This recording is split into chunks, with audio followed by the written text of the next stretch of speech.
Nobody move a muscle.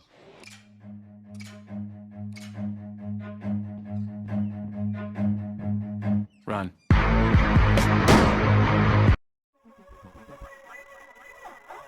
I went into this video idea with an answer that seemed obvious for the question, should you play Lethal Company alone? I thought the answer was going to be no. I mean, you could, but why would you? After playing this game for about 15 hours solely with friends, a part of me thought I would never try to play this alone for a few reasons. Reason 1, I have friends to play with anyway. Well, what if they're not available? That brings me to reason number 2. You could play with random people if you so choose. Well, what if you're shy? Then reason number 3, as to why I thought I would never play alone, it's because it's a horror game. I don't normally play horror games in general, let alone by myself. Regardless of all this, I still decided to play Lethal Company alone. Mostly to see how different the experience is, but also so you don't have to. Unless you want to. So let me walk you through my experience in Lethal Company single player. But first I want to give you a quick overview of the game. Players explore moons for scrap to sell to their company. Get it? Got it? Good. A new update came out for this game a day before recording this video, so there was something called a challenge moon. Well, I'm gonna try the challenge moon. Naturally, I tried it. The goal is just to collect as much scrap as possible in one day and survive. Now that ending part is what got me though. After finally realizing where the door was to the facility. Alright, that went well. Oh wait, there were lights guiding where the thing is. Okay, let's try that again. I got a good haul of items, but it was all for naught. Alright, we're grabbing the bottles.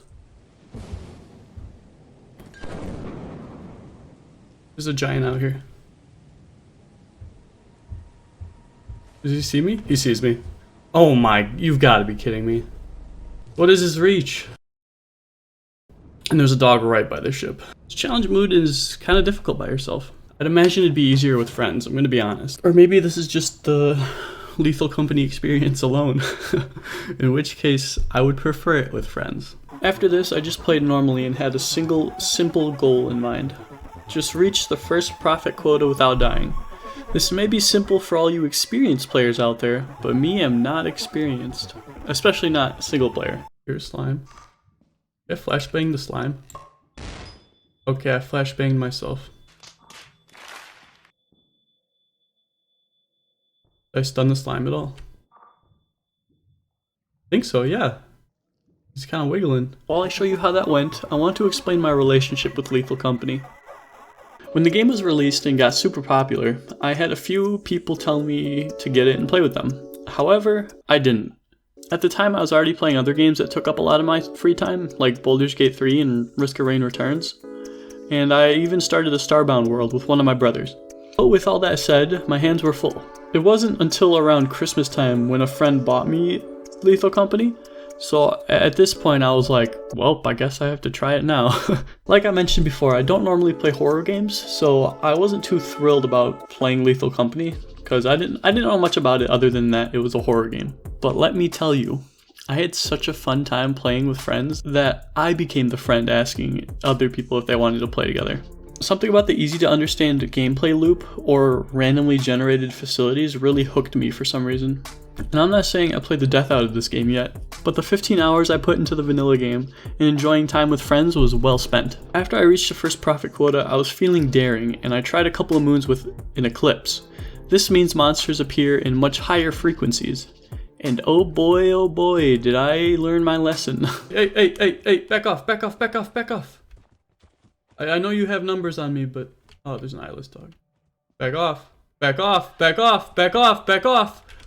bite me, back off, no, you have two, I have one.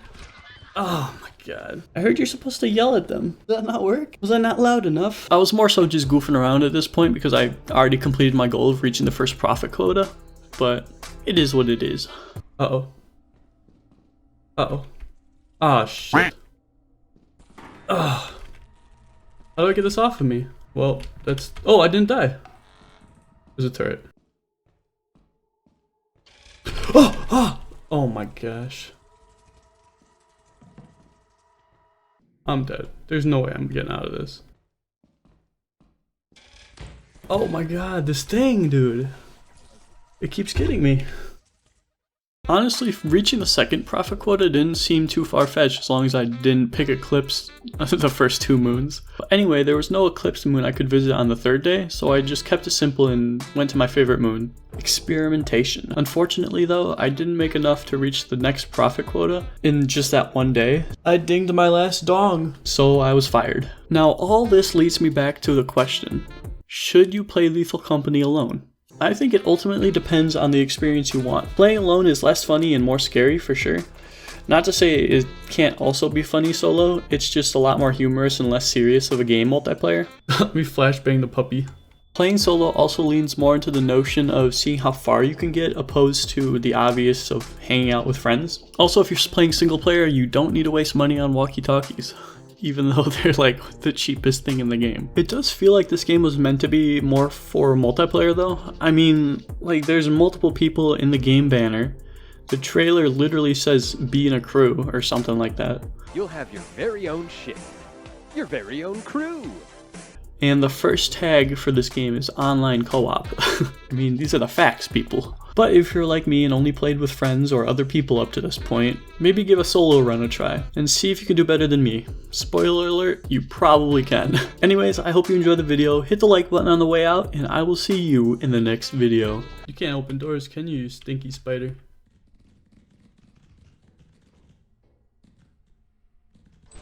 You can open doors. You can open doors. Goodbye.